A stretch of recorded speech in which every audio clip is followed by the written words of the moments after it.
Perkembangan teknologi yang sangat pesat membawa kemudahan bagi kita semua, khususnya dalam bidang komunikasi. Kita mendapatkan kemudahan berkomunikasi karena adanya perkembangan teknologi dari masa dulu sampai dengan sekarang. Lalu bagaimanakah perkembangan teknologi di Indonesia bermula? Pada masa kolonial Belanda yaitu tahun 1925 sampai 1942, berdirinya stasiun radio pertama di Indonesia yang didirikan oleh Belanda yaitu stasiun radio BRV atau Batavia Radio Vereniging. Selanjutnya ada masa kependudukan Jepang dari tahun 1942 sampai 1945. Pada masa kependudukan Jepang, radio digunakan untuk kepentingan propaganda politik. Tidak hanya itu, Jepang juga melarang radio-radio untuk memutar lagu barat. Hoso Kanri Kyoku merupakan badan penyiaran radio bentukan Jepang yang dahulunya merupakan radio amatir bentukan Belanda. Setelah Jepang menyerah kepada sekutu, pihak Indonesia memanfaatkan keadaan tersebut sebagai media untuk menyatukan rakyat.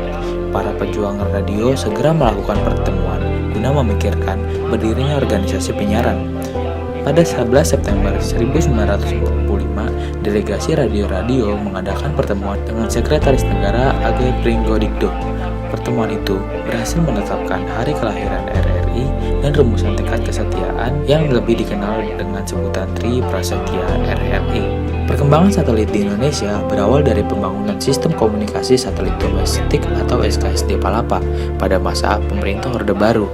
Satelit Palapa berhasil diluncurkan pada 8 Juli 1976 dari Cape Kennedy, Amerika Serikat. SKSD Palapa Cape Kennedy, Amerika Serikat. SKSD Palapa merupakan media yang sangat berguna bagi siaran, radio dan televisi, telepon, dan komunikasi. SKSD Palapa dibangun pemerintah Orde Baru saat menjalankan Pelita II sebagai usaha membangun sistem informasi. Perkembangan telepon seluler di Indonesia dimulai sejak akhir dekade 1980-an. Akan tetapi, baru pada periode 1990-an penggunaan telepon seluler berkembang pesat. Pada 1993, PT Telkom memulai proyek percontohan seluler digital Global System for Mobile atau GSM. Selanjutnya, PT Satelit Palapa Indonesia atau Satelindo beroperasi sebagai operator GSM pertama kali di Indonesia. Stasiun televisi pertama di Indonesia adalah TVRI atau Televisi Republik Indonesia. Sejak pemerintah menerbitkan Keputusan Menteri Penerangan Republik Indonesia Nomor 190A /Kep/Menpen /1987, stasiun televisi swasta mulai bermunculan. Pada 24 Agustus 1989, berdiri televisi swasta pertama, yaitu Raja Wali Citra Televisi atau yang kita kenal dengan RCTI. Setelah RCTI, muncul beberapa stasiun televisi swasta di tingkat daerah maupun nasional. Banyaknya stasiun televisi swasta yang bermunculan pun juga memberi dampak positif seperti tayangan hiburan dan informasi. Namun, di satu sisi, tayangan televisi sering menyajikan adegan yang mengandung kekerasan, pornografi, dan tayangan tidak mendidik.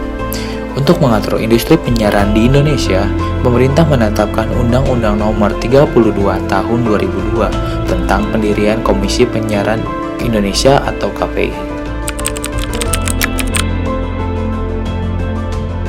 Pada tahun 1988, internet mulai hadir di tanah air.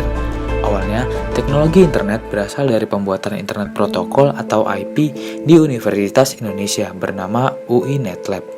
Selang 6 tahun setelahnya, Internet Service Provider atau ISP pertama kali didirikan di Indonesia bernama Indonet.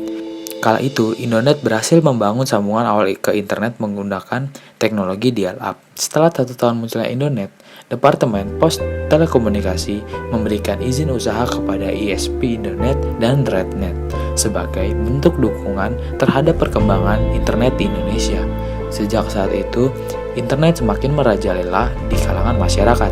Bahkan, kini internet sangat diandalkan sebagai salah satu teknologi informasi dan komunikasi yang paling dibutuhkan. Nah, itu tadi bagaimana proses perkembangan teknologi komunikasi di Indonesia. Sudah seharusnya teknologi komunikasi memberi dampak yang positif bagi kita semua. Namun, terlepas dari semua itu, perkembangan teknologi juga dapat memberi dampak negatif. Kita harus dapat menggunakan teknologi sebaik mungkin dan tidak sekalipun untuk menyalahgunakannya. Sekian dari saya, terima kasih telah menonton. Jangan lupa like, comment, and subscribe. Terima kasih.